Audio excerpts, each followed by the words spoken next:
देश में पिछले 24 घंटों में कोरोना वायरस महामारी के 10,584 नए मामले सामने आए हैं।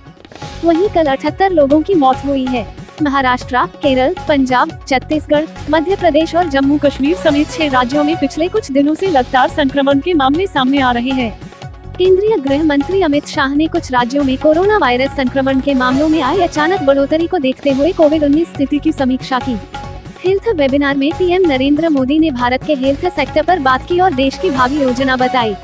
पीएम मोदी ने कहा, इस साल के बजट में हेल्थ सेक्टर को जितना बजट आवंटित किया गया है वो अभूतपूर्व है। ये हर देशवासी को बेहतर स्वास्थ्य सुविधा देने की हमारी प्रतिबद्धता का प्रतीक है। यूपी के सीएम योगी आदित्यनाथ ने कहा है कि कोरोना जैसी महामारी और संचारी रोगों से निपटने के लिए पुणे स्थित national institute of virology (NIV) की तर्ज पर राजधानी लखनऊ में भी KGMU और CVRI मिलकर संस्थान बनाएंगे। अयोध्या को एक बड़े पर्यटन क्षेत्र के रूप में विकसित किया जा रहा है। इसके चलते अयोध्या को नया रूप देने के लिए अब यहां तक 4 लेन का नेशनल हाईवे, हवाई मार्ग, डबल रेलवे लाइन को सी लिंक से जोड़ने की तैयारी है। बाराबंकी से अयोध्या तक के स्टेशनों को राम मंदिर की तर्ज पर सजाए और संवारेगा जाएगा। लखनऊ विकास प्राधिकरण लविप्रा अपनी कॉलोनियों में आगामी वित्तीय वर्ष में निर्माण व विकास कार्य पर टुकड़ों में 800 करोड़ के आसपास खर्च करेगा। लखनऊ में गोमती तट पर स्वच्छता नियमों की धज्जियां उड़ाई जाती है, लेकिन जिम्मेदार महकमे की ओर से इस तरफ कोई ध्यान नहीं दिया जाता है। NGT की स्पष्ट गाइडलाइंस हैं कि तट के 100 मीटर के दायरे में गंदगी नहीं होनी चाहिए, लेकिन आलम यह है कि गोमती के ज्यादातर तटों के किनारे पर कपड़े और रिक्शा ही रिक्शा तक धुलते देखा जाता है। पशु पालकों की ओर से मृत जानवर गोमती में फेंक दिए जाते हैं। इस तरफ तुरंत एक्शन लेने की जरूरत है। इलाहाबाद हाईकोर्ट अहम फैसला सुनाया है। हाईकोर्ट ने कहा कि बेटे का हित मां के साथ बेहतर ढंग से सुरक्षित है। इसी के साथ कोर्ट ने 3 साल के बच्चे की अभिरक्षा मां को सौंपने का निर्देश दिया। कोर्ट ने कहा कि किसी अन्य अभिभावक की तुलना में अपनी मां के पास ही बच्चा सर्वाधिक सुरक्षित है।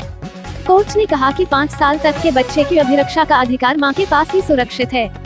इलाहाबाद उच्च न्यायालय की लखनऊ खंडपीठ ने जेल में बंद पूर्व मंत्री गायत्री प्रसाद प्रजापति और उनके बेटे अनिल कुमार प्रजापति को परिजन के 13वीं संस्कार में शामिल होने की अनुमति देने से इनकार करते हुए याचिका खारिज दी। लखनऊ के हजरतगंज में रहने वाले retired deputy SP Kailash Nath Singh के फ्लैट की फर्जी दस्तावेज से रजिस्ट्री करा ली गई। इस मामले में आरोपियों के खिलाफ वजीरगंज थाने में रिपोर्ट दर्ज कराई गई है। यूपी के कन्नौज जिले में बीमार कैदियों को पीजीआई लखनऊ लेकर जा रही 108 एम्बुलेंस देर रात आगरा लखनऊ एक्सप्रेसवे पर डिवाइडर से टकराकर पलट गई। हादसे में 2 सिपाही समेत 6 लोग घायल हो गए।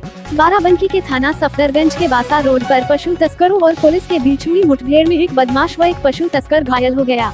पुलिस ने मौके से एक बदमाश को गिरफ्तार कर लिया पर 2 फरार हो गए।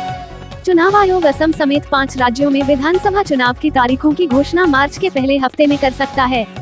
प्रवर्तन निदेशालय को इस बात के पुख्ता साक्ष्य मिले हैं कि उत्तर प्रदेश के पूर्व मंत्री गायत्री प्रजापति ने दूसरों के नाम से संपत्तियां अर्जित की थी।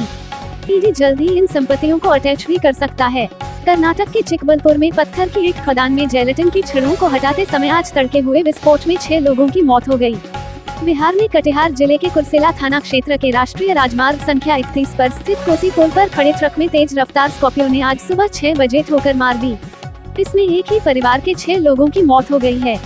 एक रियल एस्टेट कारोबारी के अपहरण से जुड़े मामले में सीबीआई जांच का सामना कर रहे माफिया अतीक अहमद के बेटे मोहम्मद उमर की अंतरिम जमानत की याचिका को सुप्रीम कोर्ट ने खारिज कर दिया है। दिन भर के उतार चढ़ाव के बाद सेंसेक्स निफ्टी हरे निशान में बंद हुए हैं। बीएसई का प्रमुख इंडेक्स सेंसेक्स 7.09 रन यानी 0.01% की मामूली बढ़त के साथ 49,751.41 के लेवल पर बंद हुआ।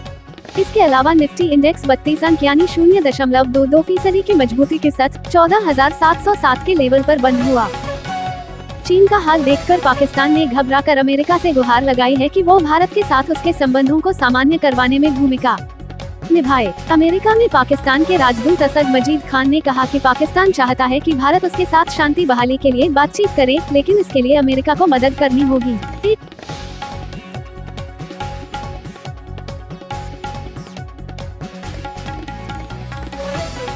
समाचारों से जुड़े रहने के लिए YouTube चैनल को सब्सक्राइब करें।